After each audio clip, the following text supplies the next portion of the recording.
Marc Lamont Hill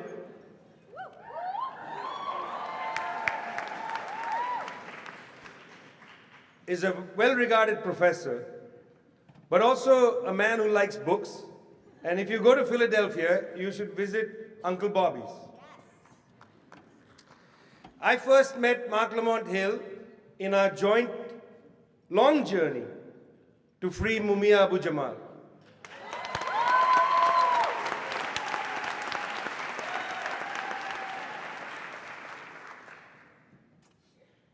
There is something captivating about the river of justice because it floods and finds us all. Marc Lamont Hill.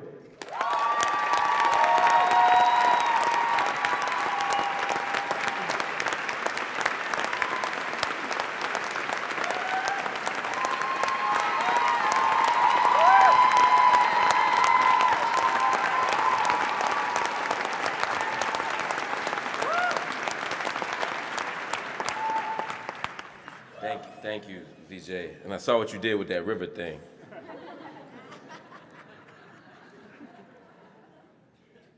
It is, it's overwhelming. First of all, it's hard to go after them. But it is overwhelming to see the response in this room today. 5 years ago, 10 years ago, I'm not sure we would have 50 people at an institution talking about this topic.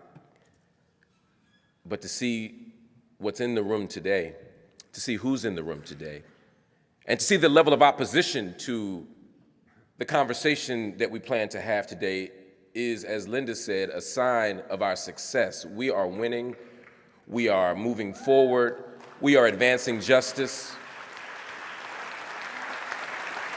and we will win.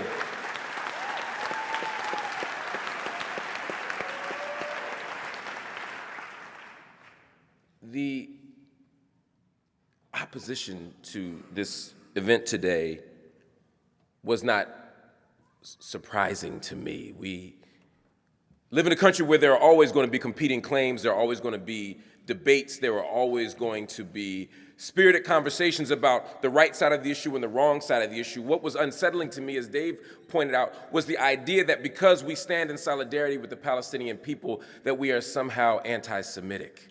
That, for me, was hurtful on the personal level because all of us on this stage have worked so hard to fight anti-Semitism, to resist anti-Semitism, which is a very real thing both in the United States and also around the world. We could even argue in the Trump era that it is expanding and moving in ways that we never even saw before because of the evangelical right, because of historically persistent anti-Semitism, because of all the narratives of hate that are being promoted and promulgated in the media, often from the White House. Because of all of that, anti-Semitism is something that we must take seriously. Yeah. We must.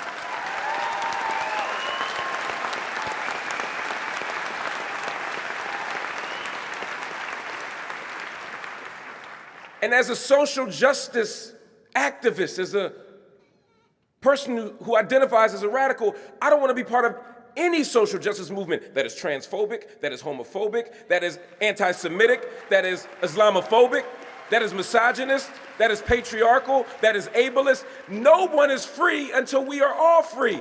There is no room for any injustice.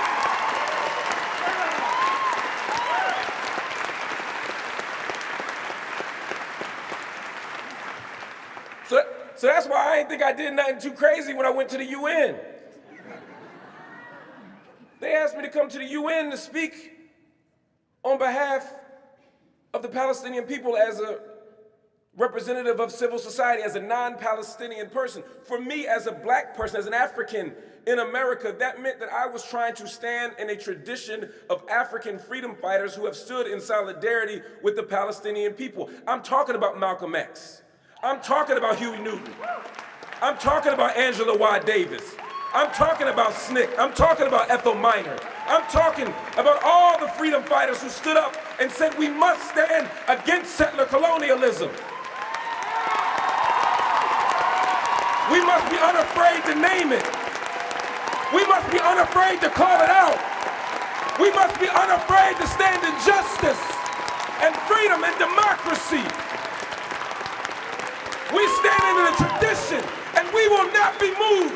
We will not back down. We will not be silenced.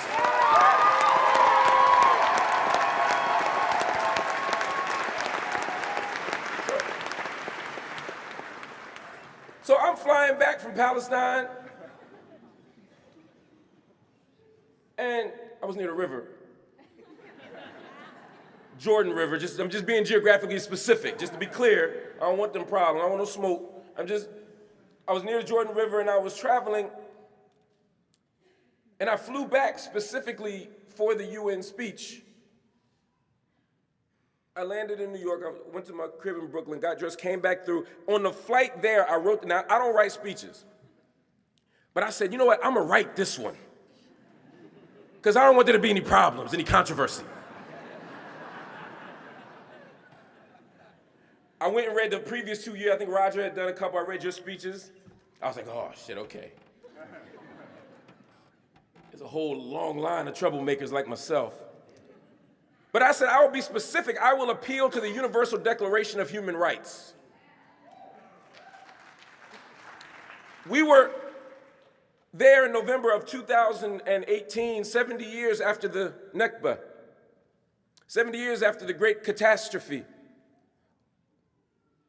And also 70 years after the establishment of the Universal Declaration of Human Rights. And what I was attempting to do was say that there is a contradiction between our universal commitment to human rights ostensibly, our universal commitment to making sure that everyone has freedom and safety and self-determination and dignity, and what we see on the ground. When I'm in Khalil, when I'm in Hebron, and I'm looking at children have to go through checkpoints, and I'm looking at the ritual humiliation of being patted and searched at the age of 6 and 7. When I'm in Khan al-Ahmar, and I'm looking at this village of Bedouins, which is about to be torn down after they built schools out of tire and mud because they couldn't get permits. And I'm watching the village be torn down for the sole purpose of settlement expansion. When I'm looking on Via Dolorosa as Christians are honoring the Stations of the Cross, and at the very same moment that they look at their Savior carrying the cross, I'm looking at Palestinian children being stopped and searched and frisked in front of the Armenian hospice. I'm looking at these places. I'm looking at second-class citizenship inside of the state of Israel for African citizens and for refugees and for people seeking asylum. I'm looking at a place where people have a gap between their expressed democratic ideals and their lived practice on the ground.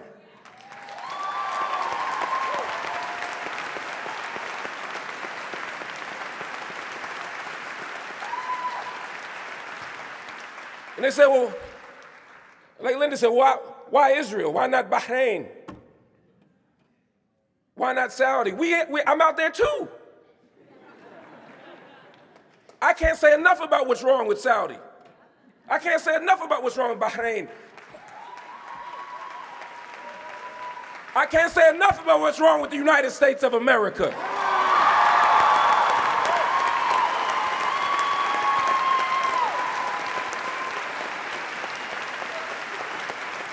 And I promise you, I'm already criticizing Saudi, I'm already criticizing Bahrain, and I'm already criticizing Syria. I'm already doing these things. But the moment a call comes out of civil society from any of those countries for boycott, divestment, and sanction, I will back them too. It's not about isolating Israel, it's about speaking the truth everywhere.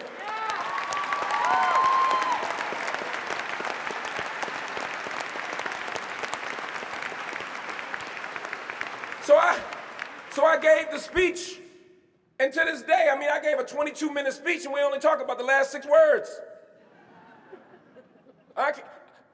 They make you scared to say them. What was it, window to the wall? What was it? I can't remember.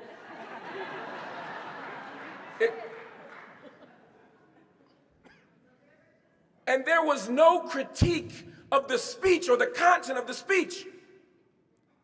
Just this pretext of a critique of those last 6 words, from the river to the sea. And the question was, why use those words? Well, for a couple of reasons. One, people said it's from the Hamas charter. It's also in the Likud statement of 1974, the platform statement. I don't know if y'all got Twitter, that's Donald Trump's press team. If you look at Twitter, Benjamin Netanyahu's son last week said that he wanted to expand the Jewish state from the river to the sea.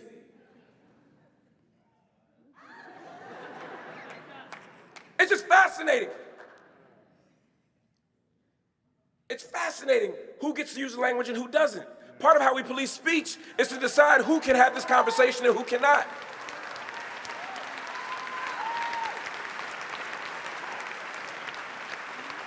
But let me be clear to you, my dear friends, brothers, sisters, and informants. Shout out to the mukhabarat in the back. When I say from the river to the sea, what I am talking about is a free, democratic, self-determined, safe, and just and equal land for everyone. For everyone.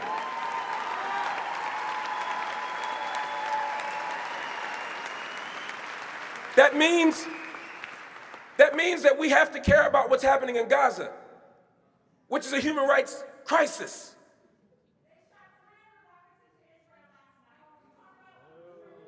We have to. My people? People from North Philly? Shit, yo, somebody get Beanie Siegel. Somebody call Meek Mill. Hold up, wait a minute. Y'all thought he was finished? When he... Let the speaker speak up on stage. Ignore it. And so...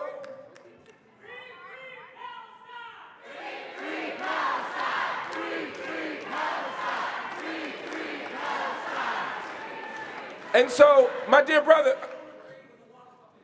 my dear brother, I want you to have a space to talk, just not while I'm talking. That's all I'm asking.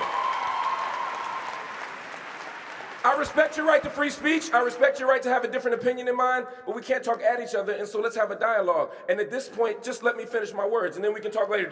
Can you agree to that, my brother? Excuse me. Thank you. Good job. Thank you. Good So job. just allow me to finish this point, which I now forgot because I started thinking about Meek Mill. What we talking about? Oh, right. So when I'm talking about the river to the sea, I'm specifically talking about the opportunity to talk about what the crisis in Gaza, to talk about what's happening in the West Bank, and to talk about the differential citizenship status for Palestinian citizens of Israel. I'm talking about all these areas. I want freedom in each of these areas, and we must be committed to having that conversation. Palestinian freedom does not mean Jewish destruction. It does not mean Jewish marginalization. We can have both.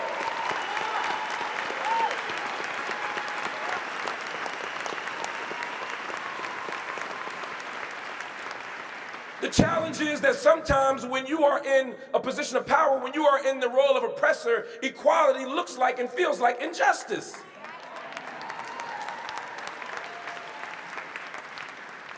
Oh my God, men are losing the company. We hired 4 women. But I digress. We must be committed to this solidarity work, despite the odds.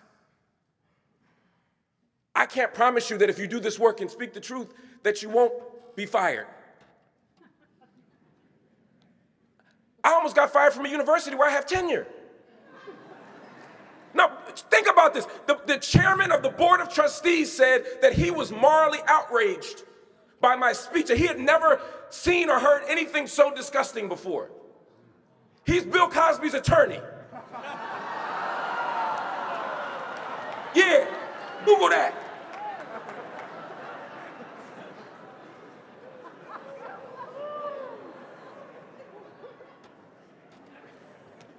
I can't even make this stuff up.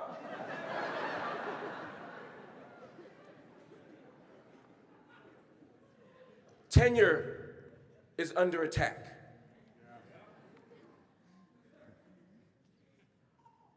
Our jobs are under attack. Our lives are under attack. What we're experiencing up here is just a small piece of the hell that people are catching around the world for speaking up on this and many other issues. I'm not suggesting a Jewish conspiracy. I am not saying that there's a cabal of power conspiring to take people down. Let me be very clear, because that is an anti-Semitic trope and a dangerous one. Let me be very clear about that. What I'm saying is that we live in a nation and in a moment where speaking up for justice, whether it's reproductive justice, whether it's housing justice, whether it's sensible gun legislation, or whether it's ending this vicious occupation, comes at a price. But we are committed to paying that price. We must all be committed to paying that price. Because if we stand up and pay that price together, they cannot get all of us. We cannot all be taken out. But if we continue to divide, if we continue to separate, if we continue not to hold on to the rope, then we won't be victorious. But the evidence is on our side. Yes, it's dark. Yes, they're trying to move the embassy. Yes, Trump is imposing policies that Congress has held back on, although they ultimately supported for years. Yes, violence is increasing. There are many reasons not to be optimistic about this moment, but as Dr. King said, it is only when it is darkest that we see the stars. This room is a star. This room is a bright, shining light.